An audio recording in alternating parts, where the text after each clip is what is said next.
Bret Baier, anchor of Fox News, special report every night at 6 p.m. on the Fox News channel, joins me now. Good morning, Bret. How are you? Hey, how are you? I am great. I want to begin with the hurricanes. Byron York informed me that the North Carolina legislature is meeting today to do something about voting in the mountains and in Asheville. Do you think that that storm is going to have an effect on the margin one way or the other for either of the candidates in North Carolina? I think it's possible. I mean, there are communities, I don't know what the numbers are, but, a significant number that would be, north of 10,000.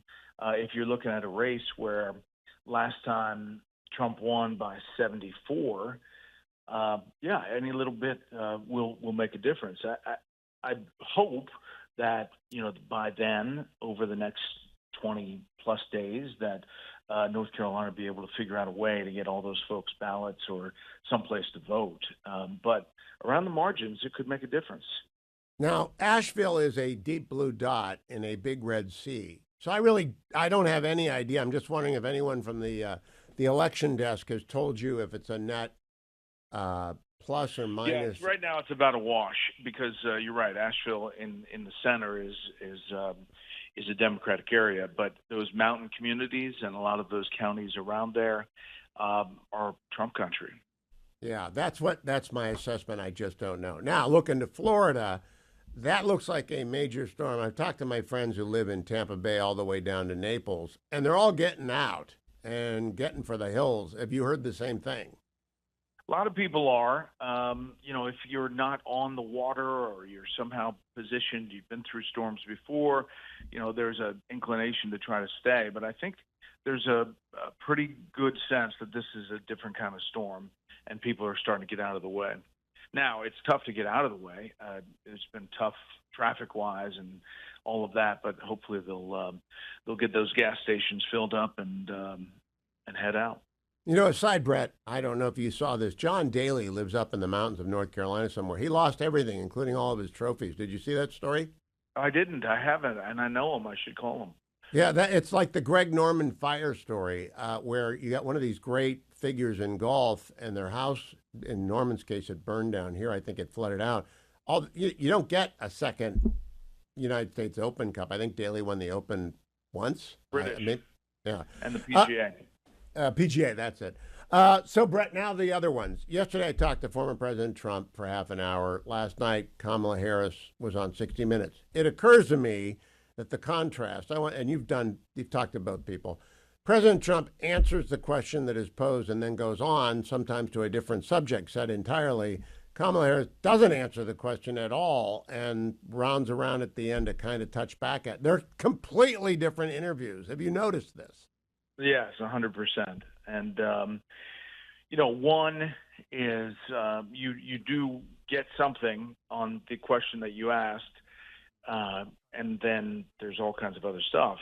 But the other one, you have to redirect to the original question, which I think Bill Whitaker did pretty well. I want to play for you the number one. I think this question is the way moderators ought to ask questions or interviewers. It is cut number 9, not number 9, cut number 7. This is Bill Whitaker talking to Kamala Harris last night. Groceries are 25% higher, and people are blaming you and Joe Biden for that. Are they wrong? All right, now stop. Bret, I think that's a brilliant question. It's concise, it's to the point, and it's just on topic. What do you think of the question? I agree, 100%. I mean, she can answer it however she wants to answer it, but it's a great formulation. There's a number of them throughout that interview that I was impressed. I thought Whitaker did a nice job. Now, here is the answer Kamala Harris gave on groceries. Continue the clip. What does that war without Ukraine? No, I guess we had to go back to cut number 7. Unemployment in America among all groups of people. We now have an economy that is thriving by all macroeconomic measures. And to your point, prices are still too high. And I know that, and we need to deal with it, which is why part of my plan, you mentioned groceries. Part of my plan is what we must do to bring down the price of groceries. So, Brett, he didn't mention groceries. He headlined groceries. She answered with unemployment, got back to groceries, and then to a plan. Is that an effective answer in your view? No, it's a little bit of a roundabout. And when she delivers on what she wants to say, she comes back to these pillars of her economic policy, which have come into question. I mean, she goes on to talk about price gouging and trying to get the price of groceries down. Well, in the business, that's just not a huge issue. And I think that people looked at that and said it's just not a talking point, as is the $25,000 for the home buying and the small business, loans or tax deductions. I think that there's these pillars that she tries to hit, but not fully get around the answer. To me, I'm not now nor have ever been a Democratic strategist. I would blame supply chains disruption, and we had to spend the money, which may have added to the money supply, but it is easing, and we will work on it. But let me go to the last story with you, Brett. New York Times this morning. The Mideast war threatens Harris in Michigan as Arab voters reject her. That's a headline in the New York Times. Yesterday, I asked President Trump about the Arab American Institute, which has him up 41% nationally among Arab Americans in the vote. I'm surprised by the Arab American Institute poll. He wasn't. His analysis was they want peace. What do you think is going on here? Yeah, I do think that there's a pushback on Biden-Harris, and I don't know how much, but how they've dealt with things to kind of tiptoe through the tulips has not worked. To kind of have it both ways. And, I'm not sure Trump is the pure beneficiary, but if they don't vote or they vote for somebody else, he will be in a place that's very close, like Michigan.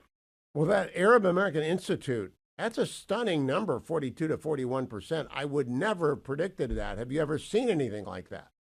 No, I haven't. And I really want to take a look at that because I think it could be indicative of what is starting to happen. I mean, listen, I think these polls, we're going to find out, in 20 plus days that whether the polls are, soft on Trump. And maybe there's 2-3 points. If that's the case, I mean, you're talking about a big electoral win. We just don't know if that's where this year is. Yeah, the turnout model, I'm not, and nor have I ever been a pollster, but I do not envy them coming up with a turnout model.